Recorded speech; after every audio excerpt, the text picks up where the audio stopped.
Greetings, YouTube family and friends. Tonight we're going to talk on the topic of, does getting healthy help you lose weight, or do you lose weight to get healthy? So if you could take a minute to go down in the comments and hit the like button while you're down there, if you don't mind. If you could just comment on, up to this point in your life, did you think that if you lost weight you would get healthier, or did you think, if I get healthy, I'll lose weight? I've heard that question in the past week and I thought it needed discussing, since this channel is all about health. So take a second to write what you have thought up to this point in your life, whether when you lost weight you would be healthier, or if you could get healthy and that would cause you to lose weight. That is a significant difference there, and I'm going to try to delve into it, but I'm going to start out by saying that what I tell you today may not be true next year. I mean, it will still be true, but it may not be the latest information. What I'm finding in this field of research is that there is so much out there. What I believe to be true today, and it probably is true, may not be the same belief I have once I get more information. And that's kind of what I'm going to talk about with this question. I am going to turn, I think, 56 at the end of this month.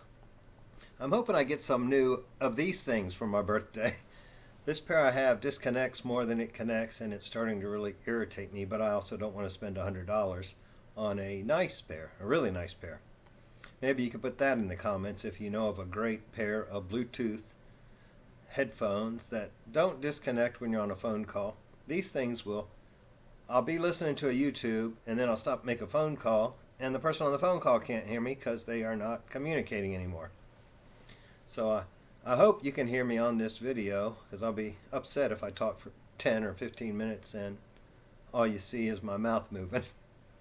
But back to the main point. I'll be 56 in a couple weeks, and I guess all my life I've thought, well, once I lose weight I'll be healthy. I've always gone with that premise and based my actions on that. I have lost weight several times, and there is a video coming to, I'm going to call it third time's the charm, because I think this is the third major weight loss thing I've gone through. And obviously if the first two had worked I wouldn't have had to have the third one. But that's because we base what we do today on what we know today. We base what we do tomorrow on what we know tomorrow. And I have done a heck of a lot of research in the last almost 6 years to figure out what I didn't know and can act on now for the future. So as far as the question of, do you get healthy to lose weight, or do you lose weight to get healthy? I'm going to tell you, up till this week, I think, my thought process was, you lose weight to get healthy. Then I heard several very knowledgeable people discussing the reverse this week. That if you get healthy, and I guess the definition of healthy is stop putting the things in the body that are killing you. Then your body will heal itself, hence you will go to the weight you're supposed to be. So basically, that's what I've been doing this time, even though it hadn't gotten up here that I was doing it that way. So I think getting healthy causes you to lose weight because you are getting more in sync with your body and you are letting your body heal itself. Some little side notes I'll say are some of my medical numbers. I took my blood pressure yesterday. Yesterday. Just because I haven't taken it in a while, even though the doctor takes it, and it was perfect the last time I was in, which was maybe 3 or 4 weeks ago. In fact, the attendant who took my blood pressure, I don't know if it was a nurse, a CNA, a technician, or what, but he said, "Oh, your blood pressure is perfect. Did you take your medicine today?" I said, "Nope, I've never been on blood pressure medication. I heal things through food." And he said, wow, well, that's really good because your blood pressure is perfect. And at that time, I think it was like 110 over maybe 70, 72. I don't remember the bottom number, but I know the top was 110.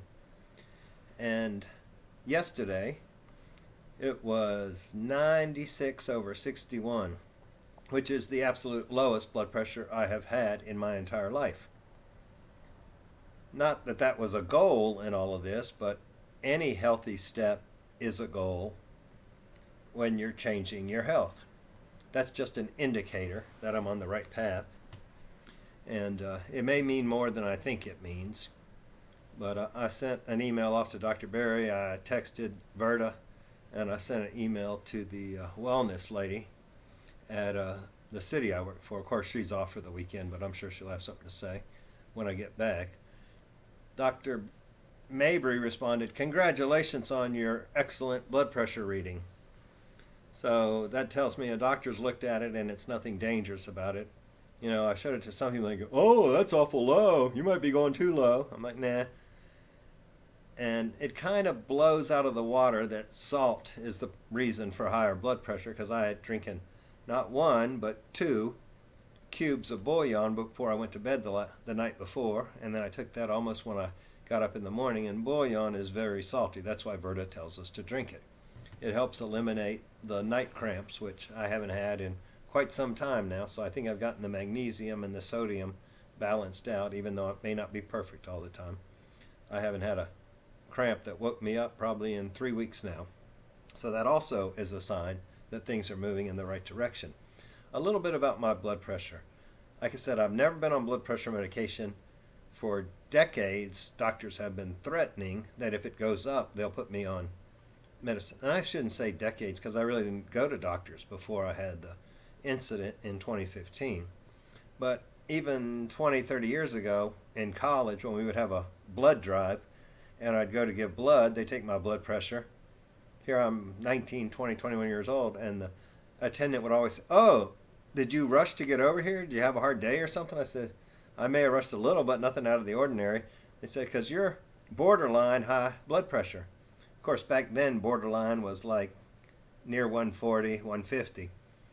Since then, they've lowered the standard so they can sell more pills. Now they want you under 120 as the top number. And here I ended up under 100. So I did also send my PCP at JPS an email, but they don't go directly to him. Somebody's got to sort it out and send it to him. So I'll probably hear back from him on Monday. That was the one that a year ago, when I was at like 139, 140, something as the top number, said, "Oh, I'd like you to take it at home about once a week and then send me the number so we can discuss in the future if we need to put you on a medication to lower the blood pressure." That was the exact day or appointment that I told him I was starting the carnivore diet. And he's kind of like, the what? The carny what diet? And then this year he says, "I knew what you were talking about." Maybe he did. Maybe he didn't. He acted like he didn't. Or maybe he just didn't understand me. I don't know. But, March of 2020 was the last time I had seen him in person before March of 2021, when my blood pressure was 110. And at that time, of course, he'd already said, "Oh, you're doing great. You don't need to go." And before he even opened the chart and sat down, he said, just from observation, he goes, "You look like you've lost a lot of weight," which it turned out from the one visit to the next was 25 pounds. And I hadn't even gotten started on this thing real good. I had been playing with it, trying it, doing my best, but the end of January is when I got the medical supervision through Verda, and I saw him in March, so I really hadn't had but a month or two under the stricter guidelines of Verda, where I actually knew that I was eating too much protein and needed to up the fat. So anyway, blood pressure has been higher than it's supposed to be, but not high, the great majority of my life, and now it is absolutely perfect, almost pushing the low range. That's one thing. Second thing is, it's a known fact that the low-carb, high-fat way of eating causes your good cholesterol to rise and your triglycerides to fall. Okay, 2 years ago, when I went to the physical for the city, my triglycerides were over 500. And My HDL, which is your good cholesterol, was at 30. It's supposed to be at 40 for a man, and triglycerides for everybody are supposed to be under 150, at or under. Okay, 2 years later, fast forward, the checkup, physical, whatever they call it, at the city this year, triglycerides about 158, HDL 37. Exactly what they're supposed to do in this diet. But did any doctor in either of those programs, the city one or the county hospital, tell me to cut out sugar, to cut out starches, to cut out carbohydrates, and they would correct? No, they said take a statin, that'll fix it. And it does. Statin lowers LDL, which has never been proved to be a problem for anything. And of course, this is not medical advice. This is just my personal opinion and what I have researched. But if you can find a study that says LDL causes anything bad, please send it to me on Facebook or Instagram. You can find me on both of those at CP59Fit. I'm going to wrap this up right about here. I'm seeing it's going up to 11 minutes, so I'm going to kind of put an ending here, but I'm going to keep talking, and it'll be part 2, or the Meat Team monologue number 3. This one will be number 2.